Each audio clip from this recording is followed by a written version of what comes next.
Join me and my friend Greg Love of Robot Invader as we discuss his Steam game Seeing Things and its inclusion in Steam Next Fest, including a bunch of tips you can use for your own games.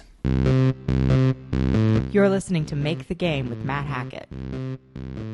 Greg Love, thanks so much for being here, man. It has been a minute. How are you? Hey, Matt, I am doing well. Always nice to see you. Thanks for having me on. My pleasure, dude. Great to see you. You know, so we have podcasted before. I got it pulled up right here. Lostcast 66, Love and Marketing. Would you believe that was in 2014? Oof, 10 years ago. Yikes. 10 years ago, just shy of 10 years. Unbelievable. That's no joke. Number one, can I say that is a fantastic title for the podcast episode there, Matt. Love and Marketing. Hats off to you. Yeah. You have an amazing name, Greg Love. I mean, Love. How can you go wrong? Mine comes up a lot. Matt Hackett. I get the hacking, the hacker. You can hack the code, and like, okay, that's pretty good. But yours has like no notes, no editing necessary. Just there it is. But yeah, we met a long time ago. Oh yeah, yeah. We met a long time ago. I think it was like it was some conference in San Francisco. I think it was like a mobile gaming conference or something. And we were showing off. I think it was a Wizard's Lizard way back in the day, and we kind of hit it off. And I believe that we worked together as a publisher developer for a spell. And right. Yeah, that led to the podcast. So I will put a link to that in the show notes if anyone would like to continue to hear. Greg and I just discuss games and all kinds of other stuff, and that also includes our mutual friend Jeff Blair. And so, Jeff, yes, indeed, Jeff, yes, that was a fun episode. But a lot has happened since then, and these days you are at a company called Robot Invader. I would love to hear about what you got going on at Robot Invader, my friend. Yeah, sure thing. So Robot Invader, we're a small company, and we do two things. We make a no-code 2D game engine called Story Machine, and then we make games on that engine. Story Machine is a somewhat newer endeavor for the company. The company's actually been around since 2012. And we've shipped 11 titles to date. So in the early days of the company, it was heavily mobile focused, and they had some early mobile hits, Wind Up Night 2, and Rise of the Blobs. Then the company started focusing on console and PC market and VR, and had an early VR hit called Dead Secret. And at the same time, I was working with you and Jeff on a Wizard's Lizard and Soul Thief. I started working with Robot Invader on taking Dead Secret and the sequel Dead Secret Circle to market. And then we stayed in touch, and then they started building out Story Machine a couple years ago, and I joined the team full-time early last year to help take the games to market, and help take Story Machine to market, and also just doing sort of all operations associated with the business. I'm the only non-artist, engineer, designer on the team. Very cool. Well, that's you add an important piece to the puzzle, right? I've talked before how like I work with a lot of engineers, and sometimes I use the analogy of peanut butter and peanut butter. Like Jeff Blair and I are almost like the same person. So when we were working at Lost Decade Games together, it was a little bit like peanut butter and peanut butter. And what you want is like peanut butter and jelly or peanut butter and chocolate. My personal favorite. Like when I go for a dessert, it's like a Reese's cheesecake or something like that's what I go for. So yeah, your skills are, from my experience on the engineering side, rare and very valuable. So they're lucky to have you. Story Machine. To say. Yeah, I'll remember that. Yeah, and maybe get that sound bite that I can play for him later on. You're welcome to it. Yeah, slice that out, put it in your bio, whatever you like. You can quote me on that. So Story Machine is a really interesting product, and it's led to you cranking out some games. And we're going to get to that. Is the game that it's created, and also you recently put it into Steam Next Fest, which has been on my mind a lot recently. Can you elaborate further on Story Machine and what you got going on with that? Yeah, so the thesis around Story Machine is, a couple years ago, before Chris and Casey, who founded Robot Invader, when Casey was thinking about really like, what's the next game we want to make after Dead Secret Circle? Every game, Dead Secret Circle and the games before that, were in all of Robot Invader's library were made with Unity. And Unity does a whole lot. And I know Unity's been really trashed. And, you know, they've had a rough sort of PR year, to say the least. That's right. Yeah. And, you know, I don't want to keep harping on them in that regard by any means. But like, just generally, if you there was two things that happened. I think the team was fed up with how Unity as a tool had evolved, and then coupled with the types of games that the team wanted to create were much more story and sort of how to best evoke certain feelings as opposed to sort of, you know, like 3D graphics or more sort of high fidelity graphics, for example. Mm-hmm. And so the studio was like, well, I think we really want to focus on making 2D games. And so when you look at Unity broadly and all the sort of issues that the studio had with Unity up until that point with 3D games, and then as a shift to moving to 2D, Unity is less focused on the 2D tooling to really help sort of accelerate and fine-tune 2D games. And so that was the origins of Story Machine. Is when you look at any 2D engines out there, there's an opportunity to create a fine-tuned 2D game engine that is specialized in just 2D, and initially we're just focusing on narrative games. And so we really want to own that audience before we go out and support different genres. And the idea that, there's a number of engines out there. There's a lot of game engines, and it's still like a lot of studios are using their own custom game engines today. But there's just nothing on the market that we felt, and back then Casey and Chris felt, had actually sort of fit the same type or solve the same type of problem that, you know, going back a little ways, but like Flash was doing a decade and a half ago, or even you could go back way further than that, like a Macromedia. So the idea that there's sort of like an accessible game engine, but that's widely sort of, and that's where the no code part comes in critically. So an accessible game engine, but deep. So as you learn the tooling, you can still create any type of deep 2D experience that you would like to put out. That's kind of the origin of the thesis of the company. And so we, I think I mentioned this earlier, but like the engine.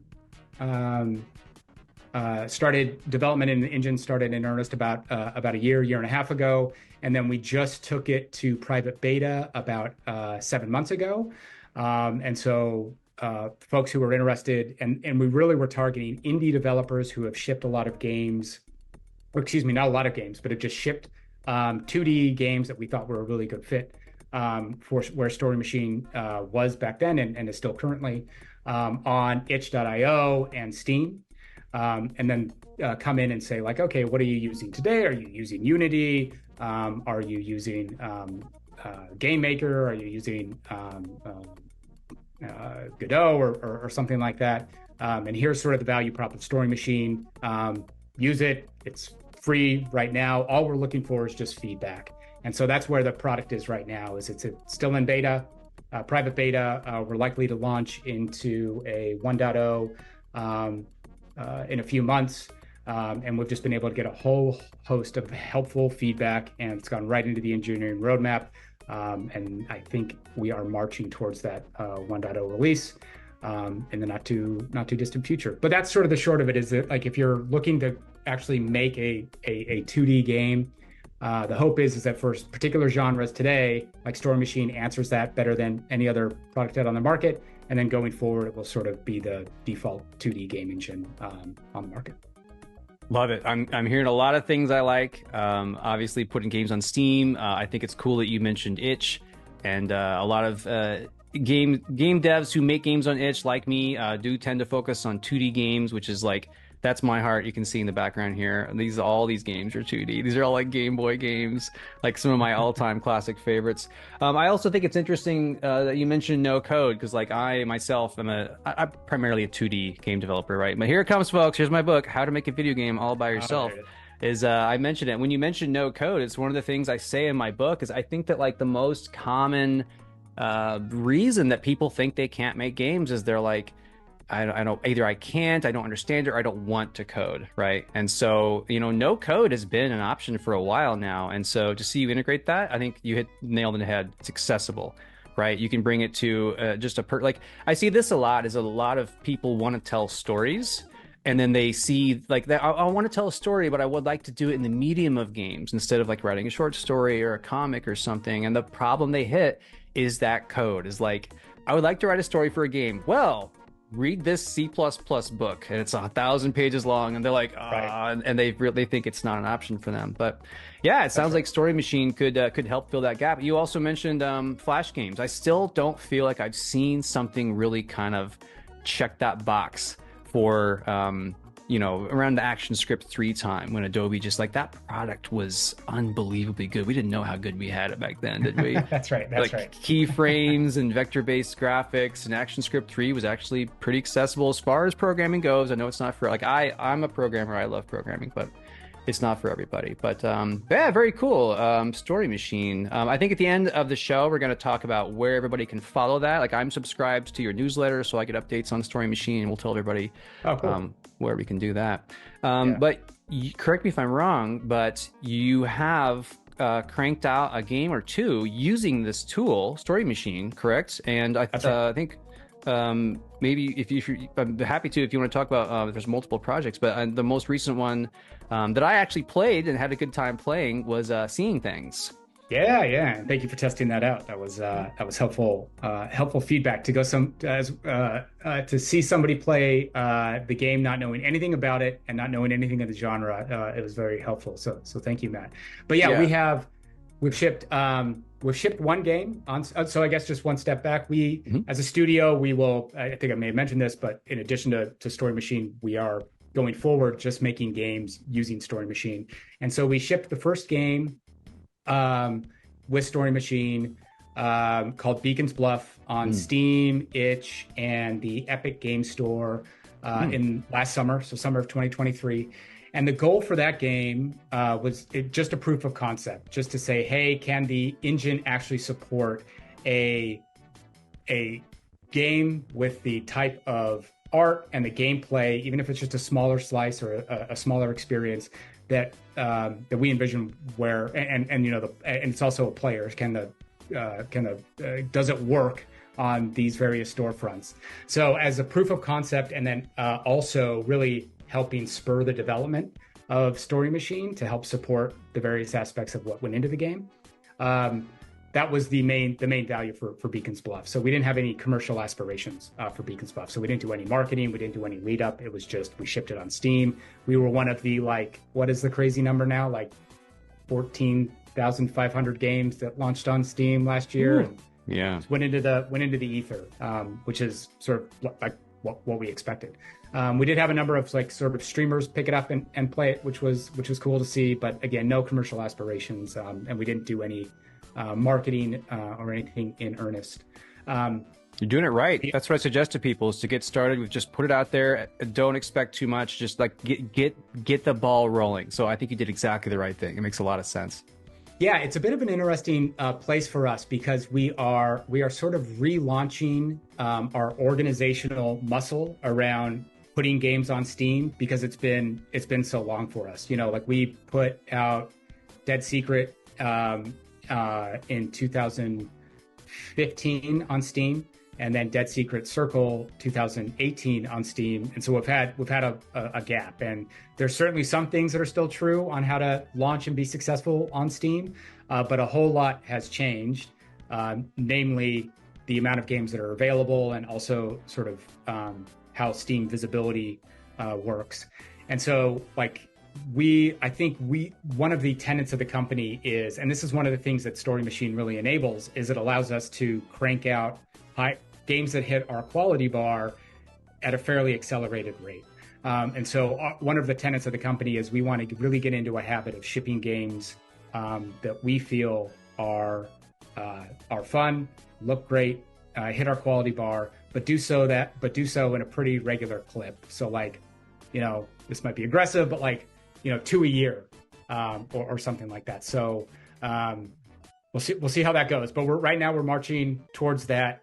We've got our second game that you mentioned that you played, and we just launched on Steam Next, or where you participated in Steam Next Fest, called Seeing Things.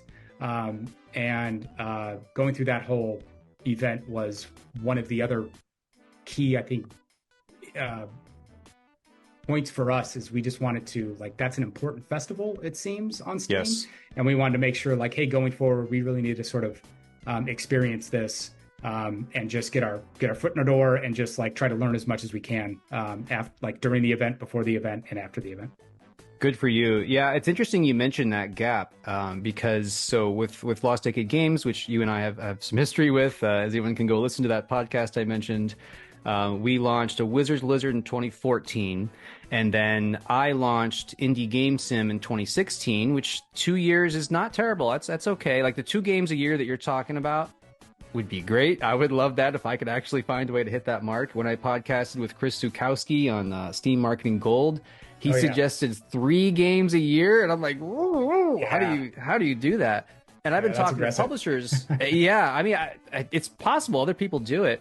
I've been talking to publishers recently, and they're curious about other Steam games I've made, and I'm like, well, yeah, I made these games, and then I'm like, an Indie Game Sim in 2016, and we're in 2020, so I'm like, okay, I just need to acknowledge that time is a flat circle and has no meaning and it's flying by faster every day. But that is 8 years. That's 8 years, right? And back then there was no Steam Next Fest, and it went from, Steam Next Fest doesn't exist to now Steam Next Fest is a critical component. Like, I honestly feel it'd be a little irresponsible to launch a game without going through it. You're just leaving money on the table. It is an opportunity to get eyeballs in your demo, to collect wish lists.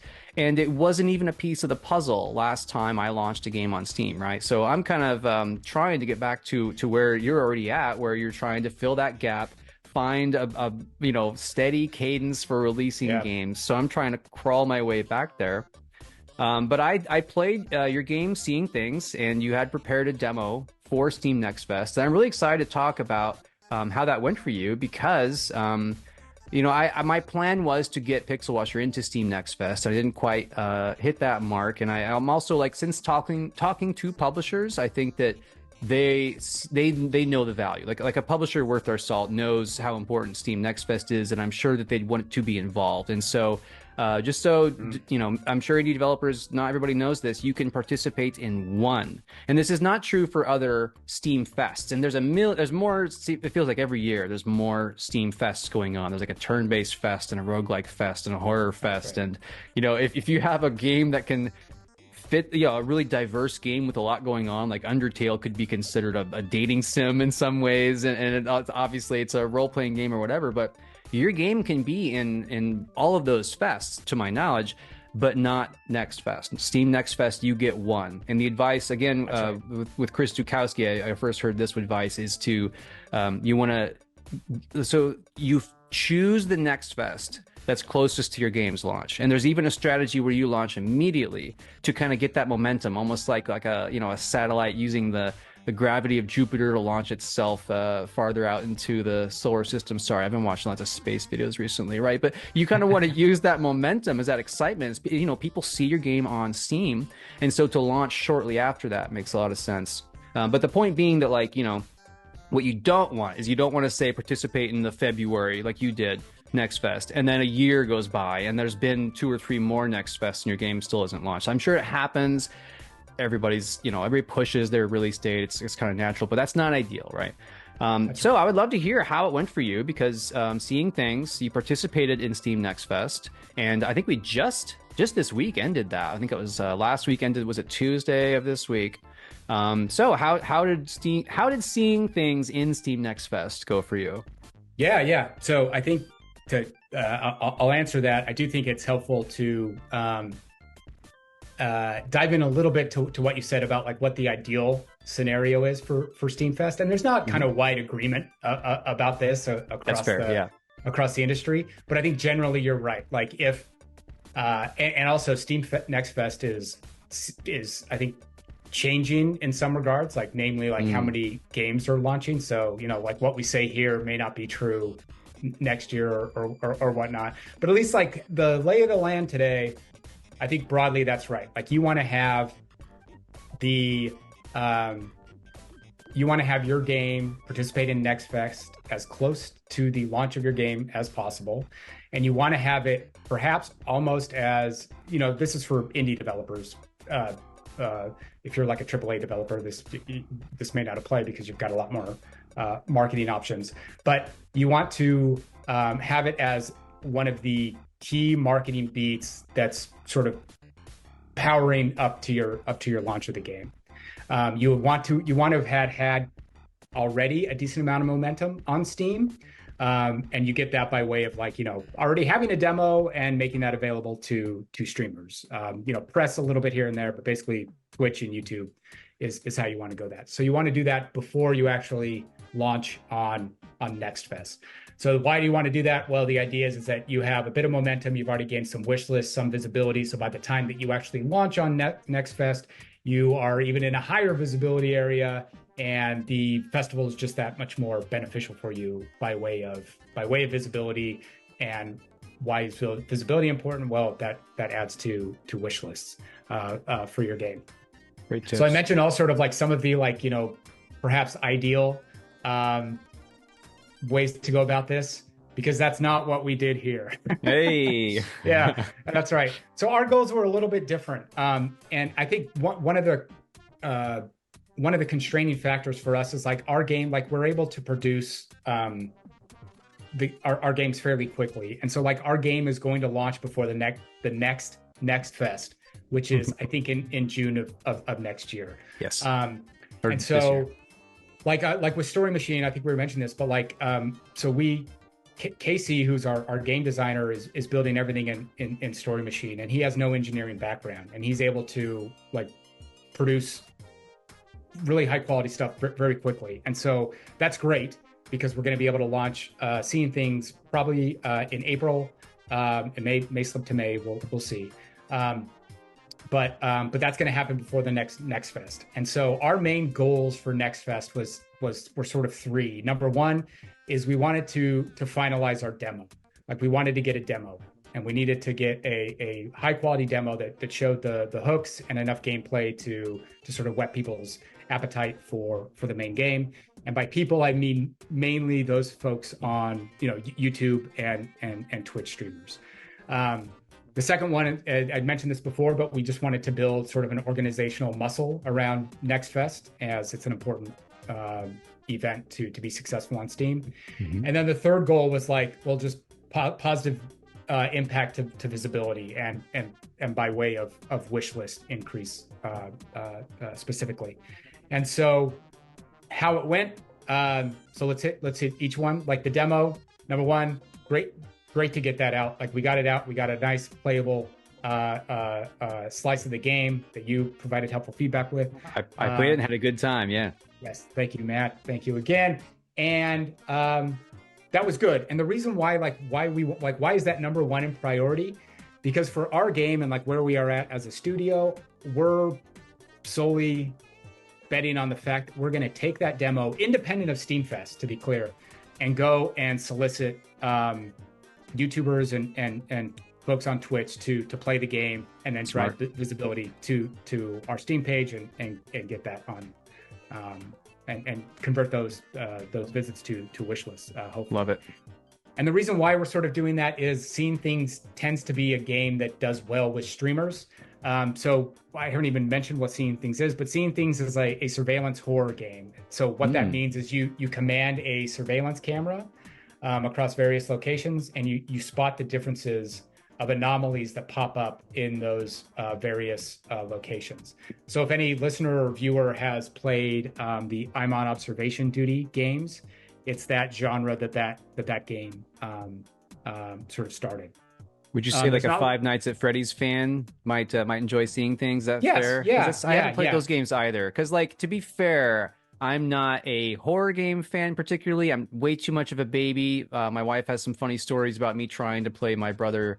He worked on Dead Space, and I'm just a little crybaby when it comes to horror games. And I'm also not much of a like a puzzle game or spot the difference player. So I'm not your target market, but I am a fan of you and your work. And so, I'm happy to play your game, and I felt like it was well crafted, and I had a good time playing it. But it's not in my normal wheelhouse, to be fair to everyone. But I know that those genre, like horror especially, but like definitely puzzle games and the spot the difference games and just really beautiful games do very well on Steam, and like horror especially. Like Steam loves horror games, so I feel like it's you're like the fans are out there, and I feel like it's a good fit for Steam.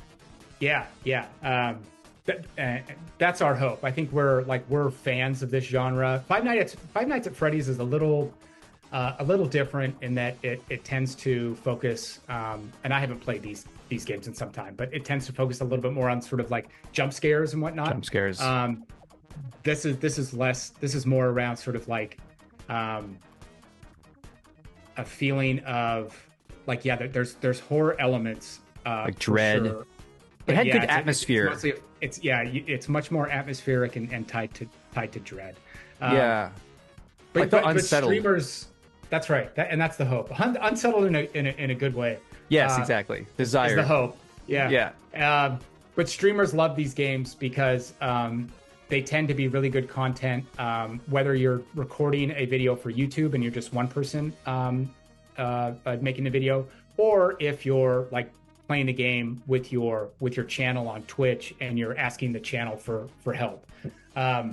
I could have used that. It tends to be. Yeah, that's right. Yeah, I saw the Matt nicely recorded a video of his playthrough, and you could tell he hadn't played these games before. But yeah, I need help, and chat. Honestly, like for a streamer, I think chat would be perfect because I know some streamers like don't help me, and that's totally fine. But like, I think I would be the more like I grew up playing. The internet didn't exist when I was playing these Super Nintendo games and stuff, and so like I'm used to someone being on the couch next to me, and they'd be like. I don't want to get stuck in a Zelda puzzle. I want a friend to be like, "Have you tried throwing that pot there?" And I'm like, well, thank you. Like I don't so I think it's a perfect game for someone to stream if they really want chat to help them out. I think that'd be ideal for seeing things. Yeah, that's right. And so that's kind of what we wanted to get a demo in a good enough state because like our prospects for this game is really Next Fest was a very nice to have. Like where we are at as a studio and where seeing things is right now, like we're much more tied to like our key success will be outside of Next Fest. Mm-hmm. And that will be by way of like actually taking this demo once it's fine tuned and going after streamers and Twitch. But to actually like get the demo out was like, again, the number one priority, and we got there.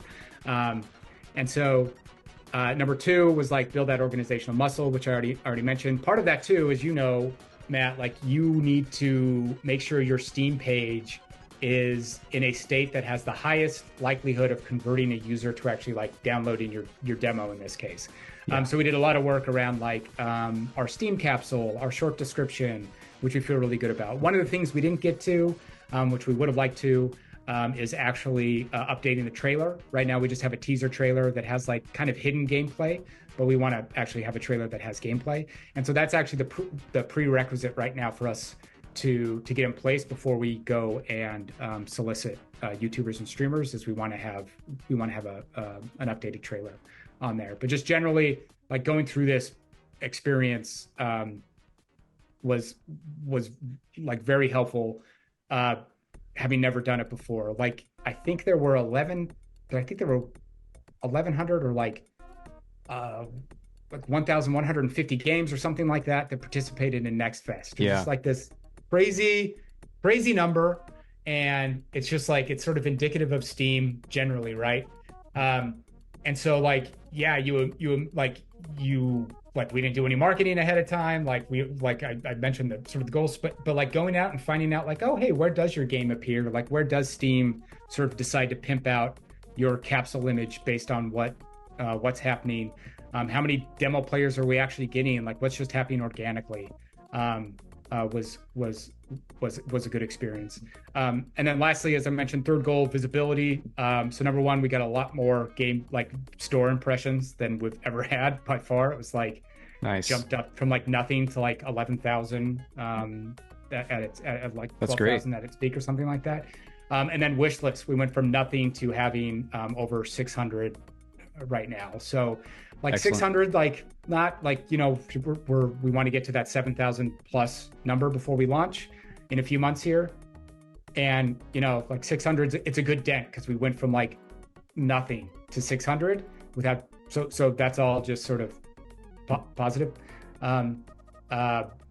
But again, our sort of main focus at this point is like, how are we actually going to increase wish lists, or we'll actually get really good signal on if we think Seeing Things is going to be a game that like will resonate on Steam as well as we think it will over the next like month and a half, because we're going to go and actually solicit the demo in a meaningful way to YouTubers and streamers. So we'll see how it goes. But that was all great. We also had so those were the three goals, and then two things happened that were actually unexpected benefits. One was player feedback. So we actually got pretty helpful feedback. Like the guys on the team are pretty opinionated about like what this game is and what it isn't. And so like I'm sharing all this stuff, and Casey in particular knows like what he wants to do, Casey on the team. But there's been helpful feedback. It's like, oh, that's a good point. Like we didn't think of that, and that fits with our vision of the game. So we're going to incorporate that. An example there being like, you don't get penalized. Like if you think something is an anomaly on the screen, there is a penalty today in the game, but it's like fairly light. And I think there's a much more impactful way to make that penalty fit in a way that makes the game more fun, which is like sort of a weird thing to say about a penalty, but we made that change in the game, and makes sense, and we'll update it. And then the second is we got streamers to pick up the game, including a number of notable streamers that will be really helpful, I think, as we go and include them on the list to reach out. They weren't on our list before; they're on our list now. The one bummer there is this demo was not made for streamers, which like we knew like, oh hey, like maybe it'll get picked up, but like it starts like the demo has like an easy and a medium mode for this one particular level, and then hard is left for the full game. But like if you're a streamer that has played these games, like easy is going to be pretty easy for you. If you haven't played these games but have a large Twitch audience, and we saw this, like you use your audience. So like we had one Twitch person playing, and they've got like hundreds of people on their chat, and they're just like, let me know, chat, like this room's called, you know, the entrance, this room's called Dinosaur Museum, like let me know if you see something. And so like you have, instead of one set of eyeballs, you've got, you know, hundreds. Nice. So one of our main tweaks for the demo is that it's going to be the higher difficulties are just going to be made available right from the onset, and that should be a better fit for the streamers. Oh, that makes a lot of sense. Yeah, as I mentioned earlier, like I kind of wish I had streamers there, or even just you to like nudge me in the right direction, because I'm not a normal player of these games, so I was probably particularly bad at it. I've got a couple things to mention that you brought up. For one, as you moving forward are going to focus on your trailer. I don't know if you've listened to it, but definitely a nudge for anyone listening to this is to check out my podcast with Derek Liu, making great game trailers with Derek Liu. Highly recommend that. I mean, for all I know, you're just going to hire someone to do it for you, but we're not going to hire someone. And I did listen to the episode, Matt. Yes. Okay. There it is. There it is, listeners. Go listen to the podcast. Right. Derek Liu is a fountain of information about how to make good game trailers, and also Derek is on TikTok, and he's just got just a fountain, just so many amazing TikToks on how his process of making game trailers. And game trailers are really important. Like a lot of players, they'll just skip straight to the screenshots, or they will kind of skim through your trailer, but the trailer has the ability to jump out of your Steam page even and end up on YouTube or somewhere else, right?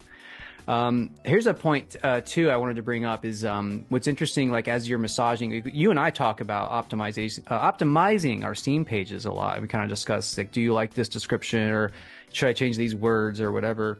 And this trend I've noticed, especially with, as you mentioned, how many 14,000 games on Steam, there's this new trend where you don't want every player, right? And so like when players land on the Seeing Things Steam page, you want to turn a certain amount of them away, because if they don't like atmospheric games, if they don't like 2D games, you don't want those players. Like you don't want them to come in and play it and be like, they played for that hour and a half and they hit refund and they give you a negative review. That's kind of worst case scenario. And the fact that like Seeing Things doesn't currently have jump scares, and that might be like an expectation. It might be worth saying that explicitly, is like, do not expect jump scares, right? Because there's common things where like, if you say that you're making like a survival game, people might expect certain things like crafting. And if you're making a game that's kind of minimalist, doesn't have crafting, players want to know that, because if you're not hitting that player expectation, you can just say like, hey, our game's different, and that's a tip that like it's unintuitive, because it's like I want to turn people away from my game. Like I want everyone to come in. No, you really don't. Like the world is too big these days, and you really want to like niche down on just the people who are really going to love your game. Yeah, I think that's a good point. Is how do you like basically at every turn from your marketing to your copy, how do you position your game such that you're actually targeting the audience that's going to be a fit for your game? Exactly right. Yeah, that's like the beautiful thing at Steam is like there's all these beautiful like all these users. So you have theoretically you have access to all those users. The real challenge is like how do you go out and actually find those users that are going to be a fit for your game, and positioning and the marketing of your page is a key bit for that. Yeah, exactly right. There's one feature of Steam Next Fest I was going to ask you about. Did you and your team do there's like a live stream thing? I'm a little confused by it, because again, I've never participated in Steam Next Fest, which is one reason I'm very interested in Steam Next Fest, is because when I finally do enter into it, I want to put my best foot forward, right? So So what you can do apparently is you can go through their system and like request, I think, a couple of slots to do live streams, and you can live stream, and they recommend that you actually do a live stream. But also that's quite demanding on almost any team's time, is to be like, hey, Tuesday and Thursday, I need you to stream gameplay for 8 hours or whatever it is. And so a common thing is, we've got great tools these days. You can set up a stream, you can record it ahead of time, or you could even recruit like a streamer or YouTuber. You said you got some pickup people playing your games. You can, as a video record that, and then you can have it, tell Steam servers, hey, here's that stream coming in, but it's really just a pre-recording. And I see that I definitely have. I got checked out Steam Next Fest. I definitely did not see it on every game, but I'd see it on some. And the advice from Steam is to do everything. Of course, they want you to use their feature. Like they wouldn't have done all the work to build out these features if they didn't want you to use them and think that it was advisable to use them. So, is that something you did, or did you skip that part of Steam Next Fest? So I should have mentioned this in the other sort of ideal way to approach Next Fest, and another one that we opted not to do, specifically just because it's so taxing. I think if we were properly making this like a serious marketing beat, then absolutely, like we would have done it. And I would recommend anybody who's like really going out there and having like we had the goals that I mentioned earlier, but like if we wanted like a proper Next Fest leverage marketing beat, like absolutely do this. The one thing we did notice, I should say, yeah, I think you're absolutely right. You can live stream, and that's what I thought it was. I thought that was the only option. During Next Fest, I learned that you could actually do the recording, and then I think it is just 2 slots. So like, had I known that we could have done the recording, like maybe. It still probably would have been a no, but maybe. The live stream was definitely the one that was just like, all right, that's gonna be too much, and the juice won't be worth the squeeze. The amount of live streams that they have at any one time is also bonkers. Like, so there's a whole strategy to go in to say like, hey, do we want to live stream when the highest number of Steam users are on the platform? Yeah. And that way we get like the highest chance of getting the most eyeballs, or do we want to go at a different time during the day where there aren't as many Steam users, but therefore there's lower competition amongst the devs who are live streaming, and then everything in between. But yeah, like when I would just be checking throughout the day, you would have like, I don't know, like 60-ish live streams going on, and wow. The top one would have a couple thousand viewers, maybe more. And then the bottom one would still have something, but it's like, 6 to 10 or something like that. So it's just like like Steam broadly, it is just how do you break through from a visibility standpoint? And that's true for Next Fest, and that's true for this live stream feature specifically. Yeah, I've seen confusion around the feature, and it sounds like on the surface a big commitment. I'm not surprised when anyone kind of opts out of and like I don't, as a Steam user, I know I'm not a typical Steam user. I'm a dev, and so it's not fair to look at my behavior. But the moment I go to any page that has that, I instantly close it because it's like noisy, and sometimes I've even noticed it overlaps with the Steam trailer, which I think you can change the settings, but by default that'll play. And I'm just like, get out of here. I know I know because Steam tells us that it's good to have, and I'm sure some players want to see it, and then maybe that makes them more likely to buy the game or wishlist it or something. But it's a bit of a turnoff to me, and I've found it very confusing how best to do it, what the content should even look like. It's a big ask. It's got a nebulous payoff, and then like you were saying, like when do you even? They've got this huge calendar with so much competition.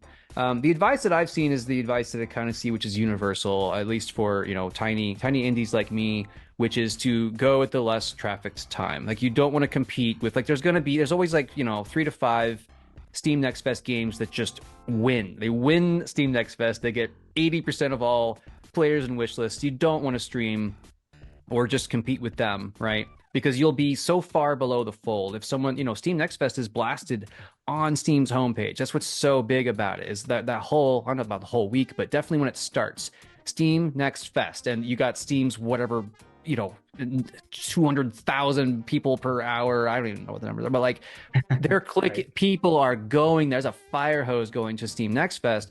But if you're page 4 down, page 6, 10 down, no one's going to see it anyway. So that's the advice that I've seen, but like it's a big ask, right? Like so many variables, and you kind of wonder to yourself, like, is this time better spent just improving my Steam page, improving the demo itself? Like there's so many things you could spend your time on, and that one has seemed like a strange one to me. That feature.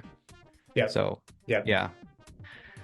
So I guess that leads me to what is next? Is it? It sounds like you're seeing things launch is coming up later this year. But like, what's next for Robot Invader? Is it the excitement about seeing things? Is it do you have the next game cooking in the works, or like what's the next thing on your plate? Yeah. No, we're still definitely focused on getting seeing things finalized. So our plan before Next Fest was to participate in the festival, and then 2 or 3 weeks after Next Fest ended, start going out to YouTubers and streamers with the demo, and also importantly before then updating our trailer with gameplay. So that's still the plan, except we now have some good user and streamer feedback. So it may take us a little bit longer than like 2 to 3 weeks after, but who knows? I think the nice thing about sort of our development cycle is like those changes are not coming at the expense of like where we are currently with finalizing the other part of the game. That's more sort of art heavy right now, and so we're not delaying the April or May launch. And so that's basically our plan.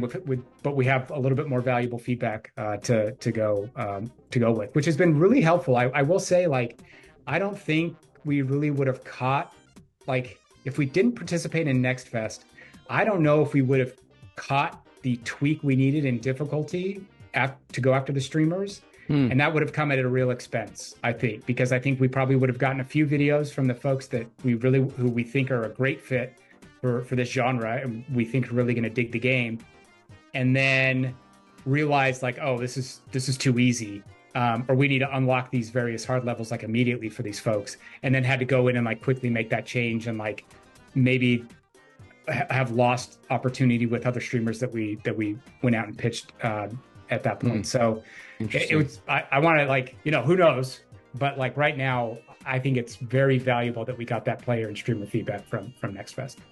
Yeah, for sure. I mentioned a strategy earlier where you launch like almost immediately after Steam Next Fest. But what it sounds like to me is some good advice is, you're going to get, like you did, a bunch of feedback from Next Fest. You're going to get new players coming in, running your game on new computers. And so your team needs some time to respond to that, right? And, feedback, you don't always just want to do what players say you should do. You want to digest the feedback, and you might, like, they ask for A, but you end up implementing C, which solves A, but it's not what they asked for, but you solve it a different way, right? And fixing bugs and stuff. So what it sounds like to me is would be the good strategy is don't launch directly after Steam Next Fest. Like, give yourself and your team some time to respond to that, to like tweak the build, and as you were saying, like gear it towards success with streamers and YouTubers, fix the bugs, iron out this or that, respond to the feedback. So that sounds like the good strategy to me, is at least give yourself some breathing room between that big Steam Next Fest event, and then, it would be great if there were time to crank out another build or two to respond to the feedback and whatnot. Totally, that's a great point. I also think it may be beneficial to wait a little bit. I haven't quite thought about this as much, so I haven't ironed this out, so this is pretty raw, but curious to get your take. I think you're also like, if the strategy today is for everybody to like release their game a month and a half after Next Fest, like that's okay, then you're going to be like, that's a good pool of games that are launching right around that time, particularly if these games have performed well in Next Fest. And so that was one of the reasons why. So anyway, I think it may make sense to not launch, like maybe there's a month gap, or like I don't know what that is. Like I said, it's kind of raw, but I think there's something there where, like, if your plan is to launch next week or something like that, perhaps there's a flood of these like top 10 games that have a similar plan. So something to consider. The other bit is, and we were chatting about this, but there's conflicting opinions about this too. But like, do you leave your demo? Like, how long do you leave your demo up after Next Fest? So some are like, oh yeah, 2 weeks, because streamers are still going to be like going in, or players are going to be still hearing about Next Fest somehow and going in and grabbing your demo. Others, and this is the route we're going to take, is we're just leaving our demo up until the release of our game, or like, a couple of weeks before the game. So we'll see how that goes. But that's something I think that's also helpful in learning as we go through this, is like, what's that optimal time in terms of demo? It seems to, in demo availability, it seems to me like having that available longer, there's much more upside. But I suppose if you're one of these like top 10 games, upcoming and top 10 games based on performance in Next Fest, then maybe there's a good strategy to take it down earlier. But for us, we're keeping it up because the upside just seems pretty clear.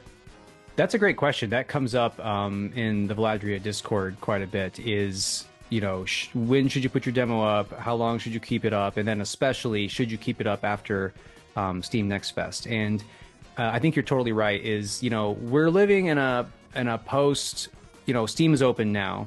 Like back in the day, one could argue, let's say you've got a game on Steam and Steam is super closed ecosystem, and so someone looks at your game page and they're like, oh, I want to check out this game, but it's $5 or $20 or whatever, and maybe I want to wait for a sale or whatever. And if there's a demo, they might so much as download your demo and never play it, and that scratches the itch, or play it one time and that scratches the itch, and they're never gonna buy it, right? But post the Steam being open, anyone can put a game up on Steam. Post the world where it's more important to get streamers and YouTubers, like that is the key, right? To get your game to be successful, is to get YouTubers and streamers to play it.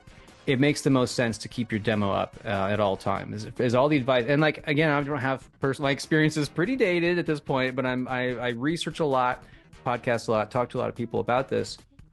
What it sounds like to me is you want to have your demo up as early as you can. and you do want to keep it up because maybe someone will download it and no, it's not for them, and you lose them, they unwish it or whatever.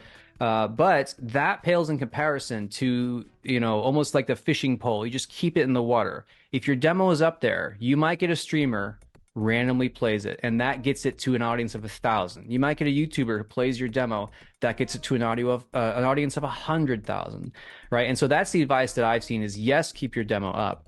And to help kind of alleviate that pain, or to give another strategy on top of having your demo up and keeping it up there and maybe feeling like it gets stale or something, I think you and I discussed this a little bit in Discord, but there's really no reason you can't have multiple demos, right? Yeah. It's never been easier to crank out a new version of your game. Like you were saying, it makes the most sense for seeing things to have the max difficulty up on your demo because that's more streamer friendly from your strategy, right?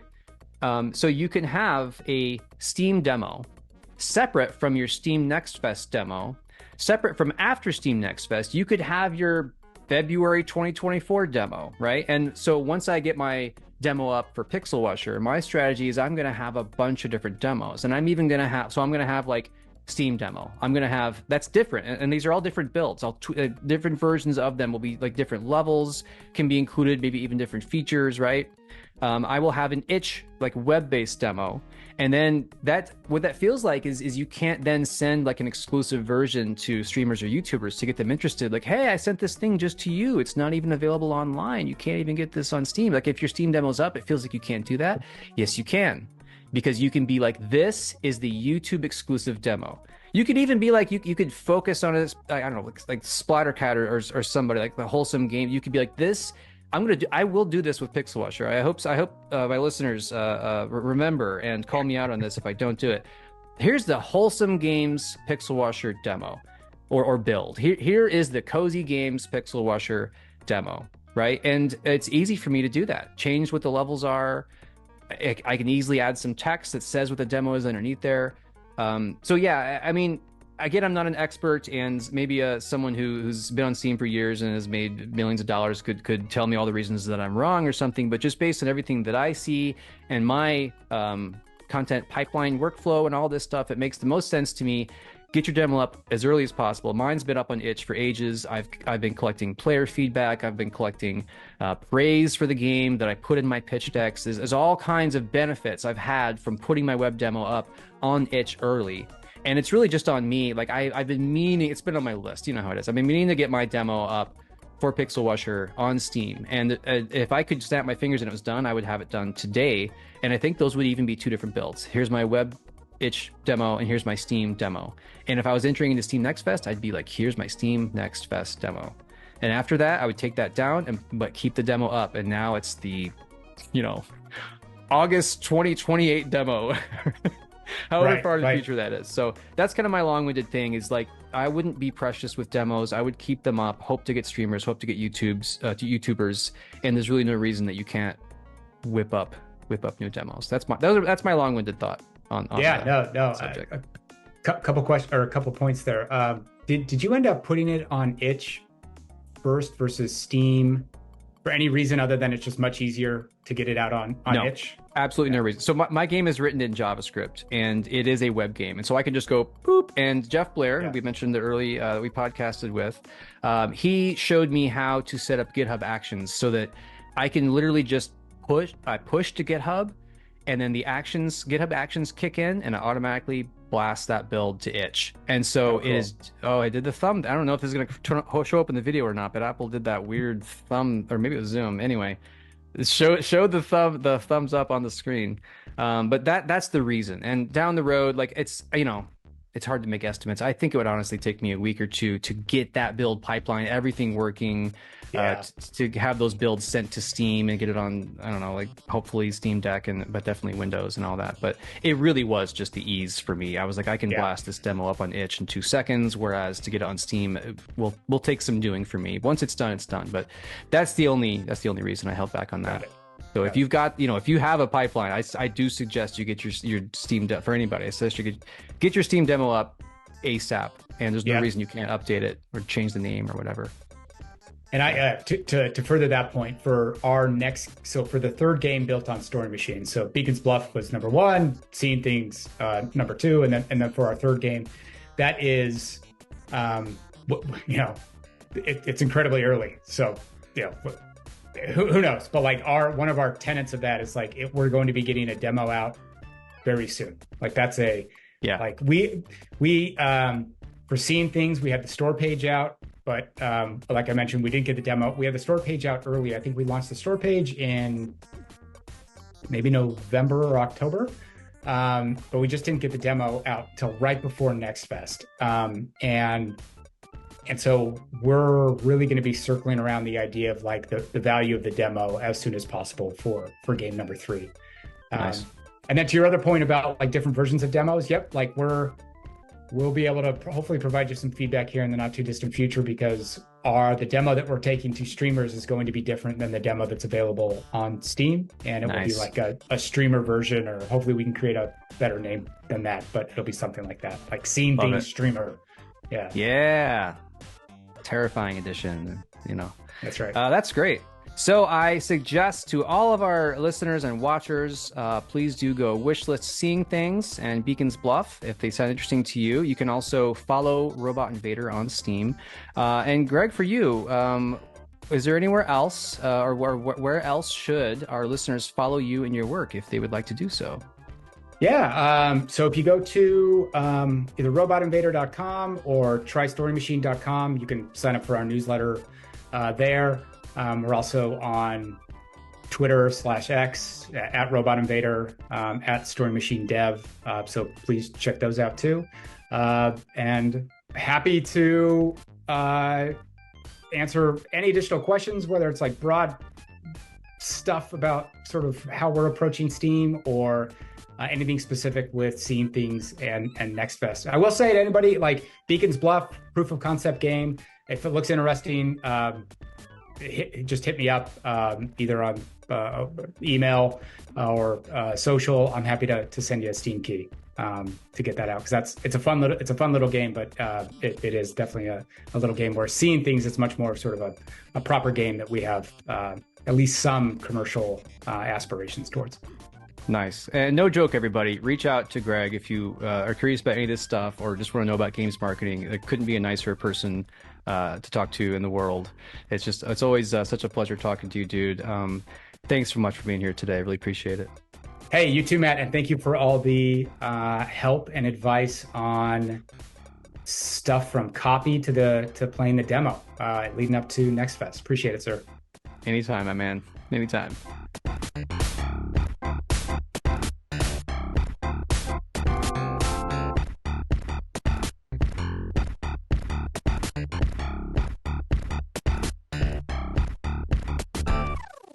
Did you want an early version to listen to, or should I just blast it up? No, just do your thing, man. No worries. No worries. Yeah. No need to do a version just for me, my friend. I'm not no need for a special demo version. Oh, you brought it back. A special that's right. podcast build just for Greg.